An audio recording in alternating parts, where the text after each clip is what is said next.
ഇയാളിത് എവിടെ പോയി? അച്ഛാ,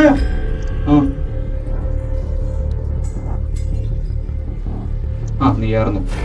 അച്ഛായ, ഞാൻ അറിയാൻ പാടില്ലെന്ന് ചോദിക്കുക. കുറെ ആയല്ലോ ഇവിടെ മെഴുകുതിരി കത്തിച്ച് പ്രാർത്ഥിക്കുന്നു. എന്താ കാര്യം? എൻ്റെ ഒപ്പം മരിച്ച ശേഷം അമ്മച്ചി വേറൊരു തൻ്റെ കൂടെ പുറത്തേക്ക് പോയി. എൻ്റെ 6ാം വയസ്സിൽ ഈ കുരിശിനടിയിൽ നിന്ന് പിച്ചെടുത്ത് തുടങ്ങിയതാ ജീവിതം. പിന്നെ അങ്ങോട്ട് പണം ഉണ്ടാക്കാനുള്ള ആർത്തിയാണ്. അതൊക്കെ മാറിയല്ലോ. നമ്മളിപ്പോ ഒരാളെ കൊന്നിട്ടുണ്ടായിരുന്നല്ലോ, പണം ഉണ്ടാക്കിയില്ലേ? ഇപ്പൊ കൈ നിറയെ കാശുണ്ട്, കൂടെ കിടക്കാൻ പെണ്ണുണ്ട്, പിന്നെന്തിനാ?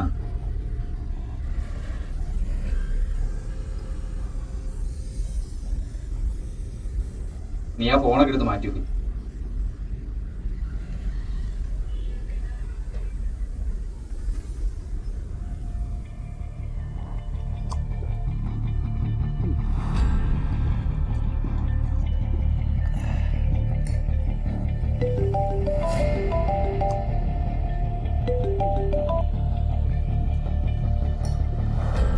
ഹലോ, നിങ്ങൾ എത്തിയോ? ആ ചെക്കനോട് പറഞ്ഞാൽ മതി, റിസപ്ഷന്, റൂം നമ്പർ 108. ഓക്കെ.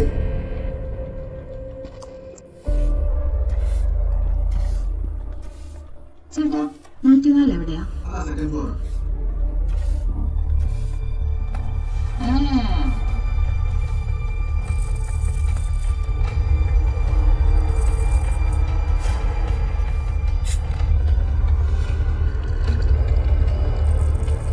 അച്ഛായി എന്താ കാണിക്കുന്നത്?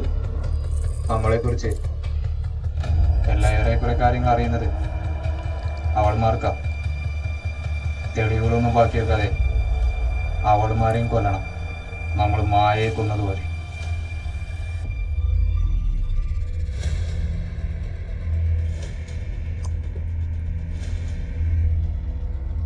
മായയെ കൊല്ലണമെന്ന് ഞാൻ ഉദ്ദേശിച്ചിട്ടില്ല. യെസ്, ഞാൻ കൊന്നു. എൻ്റെ സുഖത്തിനും നേട്ടത്തിനും വേണ്ടിയാണ് ഞാൻ അവളെ ഉപയോഗിച്ചിരുന്നത്. ഇപ്പോൾ നമ്മുടെ കയ്യിൽ ആവശ്യത്തിനേറെ പണമുണ്ട്. ഈ പണവുമായി നഗരം ഉപേക്ഷിക്കുന്നതിന് മുമ്പ് ഈ ബാധ്യതകളൊന്നും പാടില്ല. ഇവിടെയാ, നീ വാ.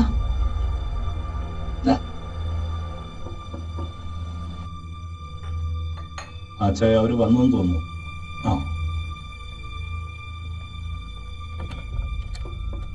വന്നോ ടീന? ചേട്ടാ, നീ എന്താ പോടാ.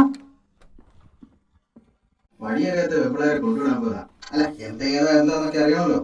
നീ ഇപ്പൊ എന്തിനാണ് കരക്കാരുടെ കാര്യം അന്വേഷിക്കുന്നത്? ഒന്ന് പോതല്ലേ? ഞാനിതുണ്ടെങ്കിൽ തുടക്കുകയും തൂക്കുകയും ഒക്കെ ചെയ്യും.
എന്താ ജിഫിനെ, പേടിയാവുന്നുണ്ട്?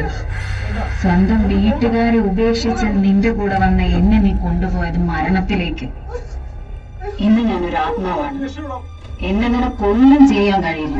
ഞാനിപ്പോ വന്നത് നിന്നെ ഇല്ലാതാക്കാം. നീയാകുന്ന തിന്മ ഇനി ഈ ഭൂമിയിൽ വേണ്ട.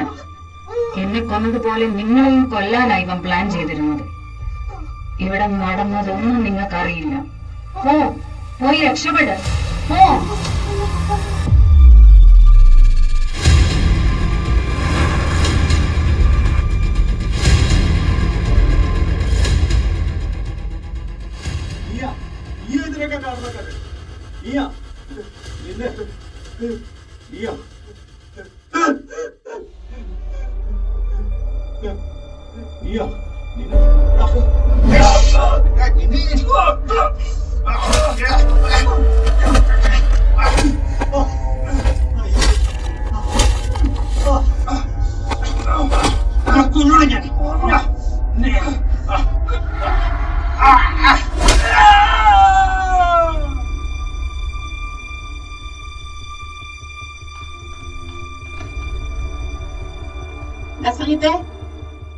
ശ്രീത്തെ അവിടെ ഒച്ച ബഹളമൊക്കെ കേൾക്കുന്നത് കേൾക്കാൻ വയ്യേ?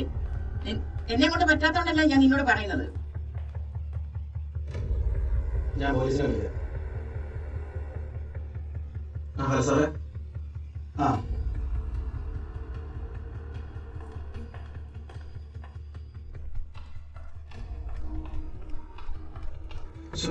തുറക്കുന്നില്ല. നീ എന്താ കാണിക്കുന്നത്? പോലീസിനെ വിളിക്കേ. പോലീസിനെ വിളിച്ചിട്ടുണ്ട്.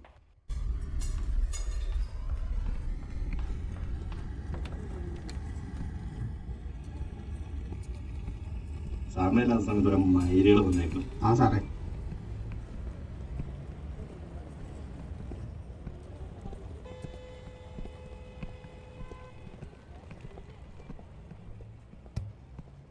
ബഹുമാനത് അവിടെ പോയി. അവിടെ ഒച്ച കേൾക്കുന്നുണ്ട് സാറേ. ആ വാ.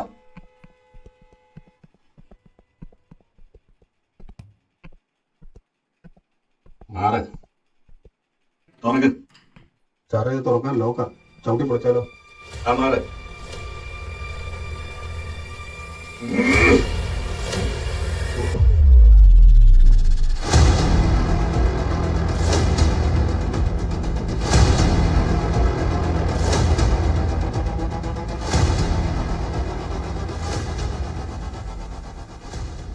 എടാ ബെന്നി, നീ ഇന്നത്തെ ഏരിയ കമ്മിറ്റി കാണത്തില്ലയോ?